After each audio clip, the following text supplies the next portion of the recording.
Good morning. How we doing, beautiful people? It's April 4th, 2024. We're here to get 1% better, just like we are each and every day. I'm your host, Adam Holland, stock options expert, expert market strategist, and somebody who stayed in on business today. As always, we've been able to carry over the momentum from March into April, capitalizing on the biggest day that Dell has had in years, intraday, and we're looking to continue to take advantage of these opportunities. There are always opportunities everywhere in the market. Each and every day, there is something going on, something moving, something happening.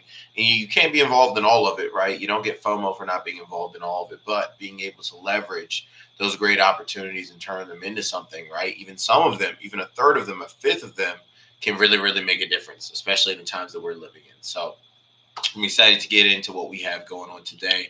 And I'm going to go ahead and dive in, right? And as people funnel in, they can watch the recording and whatnot to get all good and caught up. But make sure you're throwing your ones in the chat, whether you're watching live or via replay, signifying your intention to get 1% better. We're here to do that each and every day and do it on purpose.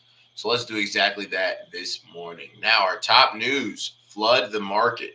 Treasury Secretary Janet Yellen is landing in China today for the second time in the past year. The trip will include 4 days of meeting with top Chinese officials such as Vice Premier He Lifeng and Wan Weizhong, the governor of the manufacturing and export province of Guangdong.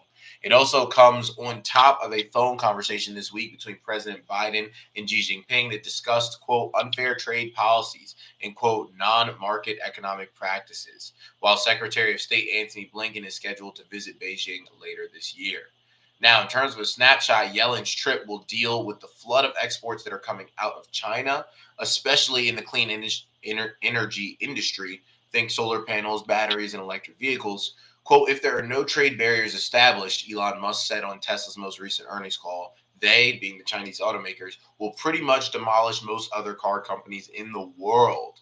Overnight, China's BYD even announced plans to launch its first electric pickup this year, taking on Tesla's Cybertruck and others as it obliterates rivals on price and sales. So BYD, something, that Elon didn't think he would have to worry about as a legitimate rival, but is definitely posing themselves as even more than that. Forget a rival. This is kind of like an assassin within the EV industry. Biden can unilaterally impose new tariffs on Chinese products without the approval of Congress, giving more leverage to the administration in the upcoming discussions. However, the bigger fear is the buildup of industrial overcapacity, especially as China's ability to consume at home is diminished due to moderating economic growth. Overproduction in subsidized industries have led China in the past to sell products abroad at reduced prices, making it harder for other countries to compete, especially in nascent technologies. Quote, we went for too long with too little communication and misunderstandings developed, Yellen said ahead of her trip. Quote, we've agreed that it's more important to both of us that we don't want to decouple our economies, that it needs to be a level playing field. I will convey my belief that excess capacity poses risks not only to American workers, firms, and the global economy, but also to productivity and growth in the Chinese economy. Yes, we'll see, how Yellen moves when she's got her dancing shoes on.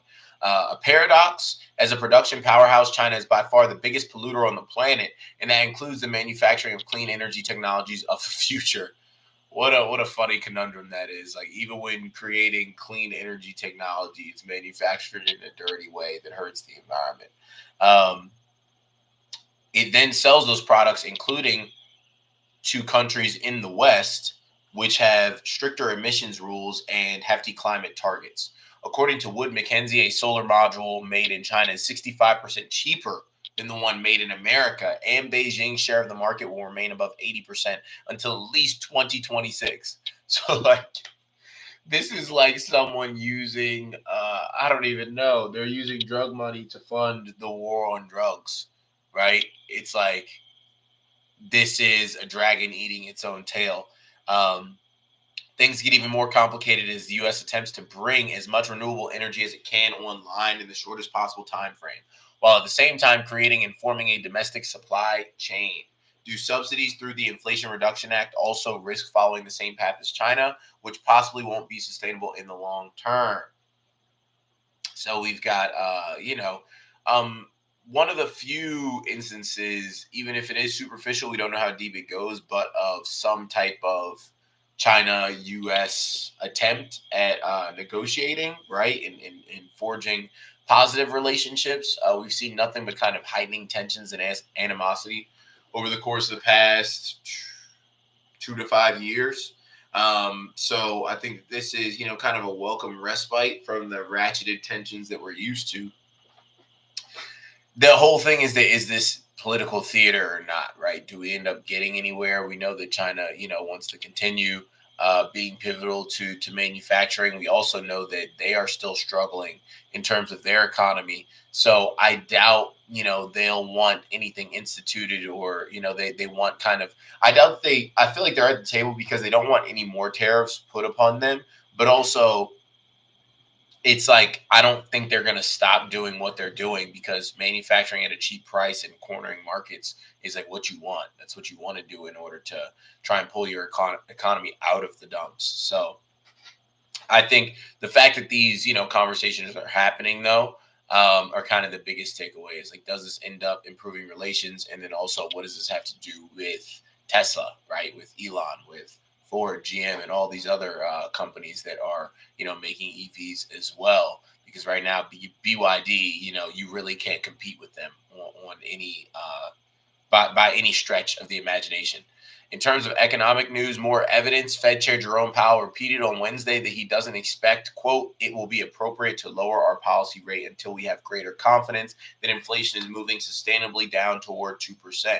However, some of the bigger points that were highlighted stressed the recent, quote, recent data does not materially change the overall picture, and it will be appropriate to start cutting rates at some point this year. Market participants viewed those statements positively, with gold extending its run up into record territory, paying us, of course, right? There are two in the chat for gold. It's not only shiny metals, other commodities like crude also pushed higher. There are three in the chat for us, getting paid off of both gold and crude oil. Like, isn't it fun to be in everything that's pushing? Like, it's just fun to be able to go and say, okay, I'm going to go and back up the Brinks truck and dump money here, and it will just continuously bring me money. And then I can go and I can check the headlines, and I get to know, awesome, that thing is moving up and I'm in it, right? I'm in it, and I still have time, and I continue to cash out on this. Like, there is no better feeling, and I'm just, again, super happy to be a part of this community. I get it that I created this community, but also just to be a part of it. It's fun to look to your right and your left, and everybody's like, man, like we're doing it, we're executing, and that fuels you to execute more, and to do more, and to push outside of your comfort zone more. So again, that's what we're all about. That's what we're all about, and that's what we're pushing toward. And if you're not a part of a community like that, you want to be, email me, adam@adamhollandeducates.com. Let's get you, geared up with us and rocking and rolling with us. We've got a number of different capacities, through which you can participate in this community. And it's one that I, I'm proud of, and we're only looking to get better and better. But it's nice when it's like, oh, gold's going up. Oh, not only gold, right? We got commodities and oil going up too. It's like, yeah, nice. Also making money on silver. So, it's just classic. Media news here, Magic Kingdom and what became the most expensive proxy contest ever. Walt Disney's proposed slate of directors was reelected to the board at its annual meeting, beating the nominees proposed by Nelson Peltz's Trian Group and Blackwell's Capital. Quote, now that this distracting proxy contest is behind us, we're eager to focus 100% of our attention on our most important priorities: growth and value creation for our shareholders and creative excellence for our consumers, Disney CEO Bob Iger declared. After the vote, Diz shares closed down 3.1%, with investing group leader Longplayer noting that Peltz and Blackwell's failed to get traction due to lack of a comprehensive vision. I love seeing Disney down 3%. You guys know me, and you know my feelings about Disney. And any chance, right, any opportunity that Disney wants to take a load off, I welcome. And it's really not even looking like it wants to take full advantage of this opportunity, because we're opening green, right, from where we were. Now, we did drop over the course of that session, but we're looking green and pushing here at open. So, I wouldn't mind it. Disney drop some negative news. Peltz, go ahead and cause another fight. Take us down a little bit more, so I can position even more so within the mouse house, because I'm looking forward to that ATM machine going burr all year long. In terms of new technology, iBots searching for the next big thing. Apple is reportedly looking into the home robotics market. The iPhone maker has also worked on a home device that sits on tables and uses robotics to move around, but there is no guarantee that Apple will ever release the products. Recall that Apple scrapped work on its electric vehicle project in February after spending a reported $10 billion on the initiative over several years. Once again, never be afraid to pivot, right? $10 billion, several years, one of the most valuable companies in the world, one of the most legendary companies in the world, had to walk away from it. Walk away from what is not meant for you and don't feel bad about it at all. Whether that is relationships with family, relationships with a significant other, relationships with friends, work relationships, community service based relationships, right? Whatever it is you have that's going on, if it ain't working for one reason or another, it's okay to leave, right? I had a friend I was talking to about, in the software sales space, and he was talking about how the company that he's at he's just not liking it as much and wants to leave, but he loves his boss and who he has there. But it's like at the end of the day, you've got to do what's best for you because that company is going to do what's best for them, right? So for all my people out there that are kind of feeling faced with that, do what's best for you. Apple had to cut bait, 10 billion down the drain. And nobody's saying that Apple's a failure, right? Nobody is, or Apple's not continuing to throw money down that hole. So yeah, they're pivoting. And will iBots be the pivot that's going to do it for them? I don't know. Other tech companies that have tried to crack the robotics market in recent years include Amazon with its home robot Astro. I don't know if you guys remember that. He's like the little kind of Wally-looking robot. Tesla with its humanoid robot Optimus. Hold on, we know we always have there we go. I don't know how good YouTube's like noise kind of residual or outside noise cancellation is, so I don't know if you guys could hear that, but I definitely could hear that. It seems like there's always an emergency whenever I'm on Zoom or on YouTube. Tesla with its humanoid robot Optimus, and then Figure AI's Figure 01. So nobody's really kind of jumped ahead in this robotic space other than like Boston Dynamics, right? With those dogs that everybody got scared of because of Black Mirror. And I think that's, another reason too with Tesla, where a lot of people now, because Tesla's just getting destroyed, hammered, people are like, oh, well, what do I do? What do I do? I cut my Tesla, am I out on Elon? Like, absolutely not. I don't think there will ever be a point, to be honest, in which I'm out on Elon. It's not because I like him as a person. It's not because I think that he, says things that I necessarily agree with. It's the fact that this guy is the most influential person, really of the past 20 years. And, I think that gets shift to be Sam Altman, but I also think Elon's ego is not going to want that transition to happen. And, for somebody who has a literal monopoly on space travel, has the most advanced rockets in the world, and it's not from NASA or anything else or a government-sponsored agency, leading the way with EVs. Also, they've been on this humanoid robot train for a while, right? They've got, fingers in AI. It's just something that there's no reason. There's absolutely no reason to buy high and sell low when you're involved with someone like Elon. So for anyone asking or anyone who's thinking about asking, no, I'm not selling my Tesla. No, I'm not thinking about selling my Tesla. He'll get it together, right? He'll get it together. And I don't say that like trying to convince myself. I say that just as in like, he will. There are certain people where it's just like, they're going to get it done. In terms of today's markets, in Asia, Japan is up 0.8%, Hong Kong closed, China closed, India up 0.5%. In Europe at midday, the FTSE in London up 0.4%, Paris up 0.2%, Frankfurt up 0.2%, the Dow up 0.3%, S&P up 0.3%, Nasdaq up 0.4%, crude down 0.1%, gold down 0.1%, Bitcoin up 0.2%. Bitcoin following that analysis that I gave a few days ago, right? The start of April, typically April, not the best month for cryptos. So just don't FOMO blindly into anything. Make sure that if you enter something, you're in it because you want to be in it and you believe in it and you agree with the fundamentals, not just because Bitcoin was making headlines and it was at 74K, right? And then suddenly you're like, oh, finally I'm convinced to buy Bitcoin. And then now it's down to 65K. And you're like, of course I bought the top again. Don't keep doing the same things and expecting different results, right? Don't say, oh, I'll pick up on bits of news and this, that, and the third. And then, oh, when you finally do something, it doesn't work, right? Now the market's rigged. The market is not rigged. It is rigged against those that don't want to put in the slightest bit of effort in order to make sure that their hard-earned money, that their blood, sweat, and tears go toward, is not thrown down the drain, right? And at the end of the day, that goes, for everything. So it's like you have to have intention and you have to have knowledge and you have to have a system in place, right? If you're looking to navigate markets effectively. And every system is based off that. You can't just kind of willy-nilly and free ball it and expect to consistently be able to bring home the bacon. But being here, right, and being, subscribed and following Adam Holland Educates on Instagram, you can get great pieces of information. And being a part of this community, you can get even better, more detailed, more accurate, and easier to follow pieces of information that can lead to money multiplication in your life, right?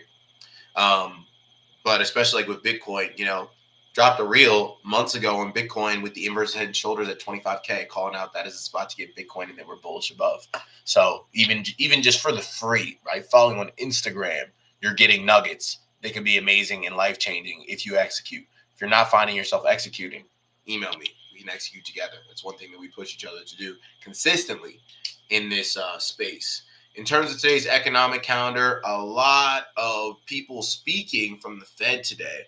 None of them are Powell. So do I really care? No, but it's a lot. Harker, Barkin, Goolsby, Mester, Kashkari, Pace, Musalem, and Kugler. So like all day and all night. What else is happening? NVIDIA says no supply disruptions from Taiwan earthquake. Alphabet, ticker GOOG and GOOGL. Moles putting AI search behind a paywall. They want that money. Redstone has a deal to sell Paramount stake to Skydance. Einhorn, Greenlight exited position in NYC Community Bank Corp. Tesla takes shots from analyst Kathy Wood, still a buyer. Of course she is. Her and her price targets. More production. EV maker hunts sites in India for proposed facility. That's Tesla, I believe, that was looking for India facilities in India and locations for facilities in India. Fisker withdraws guidance as it navigates cash crunch. Etsy ticks higher as activist Elliott pitches its long call. Man, you know what? Let me see. Because I was actually looking at Etsy. Oh, it hasn't really moved materially. What do they mean? Premarket? I was looking actually at Etsy, and it's not the most beautiful chart that I've ever seen, but they are at uptrend support. So it was one of those things where it was like, oh, if you started moving without me, I was gonna be mad. Am I super like over the moon about it? No, but like how it is when you're like, oh, I knew it. And then it hasn't done the things you thought, and you're like, oh, okay, whatever, maybe I'll wait. So I'll maybe drop a video more in depth about Etsy. But it was one of those things that I hadn't brought to you guys in the group yet, that I kind of been marinating on, wanted to see what happened before I brought that up. Levi Strauss, ticker Levi, rallies after pointing to structural improvement. Not a jeans guy, will never be a jeans guy, especially a blue jeans guy. But hats off to all those that rock them. More of a black jeans or colored pants type of guy. But listen, everybody, that's it for today. Friday Eve, April 4th. Let's continue to crush it. Let's execute, close the gap between where we are, where we want to be, and have a great rest of the day, right? I'll see you guys back here tomorrow morning for our next Premarket Prep session. Have a good one.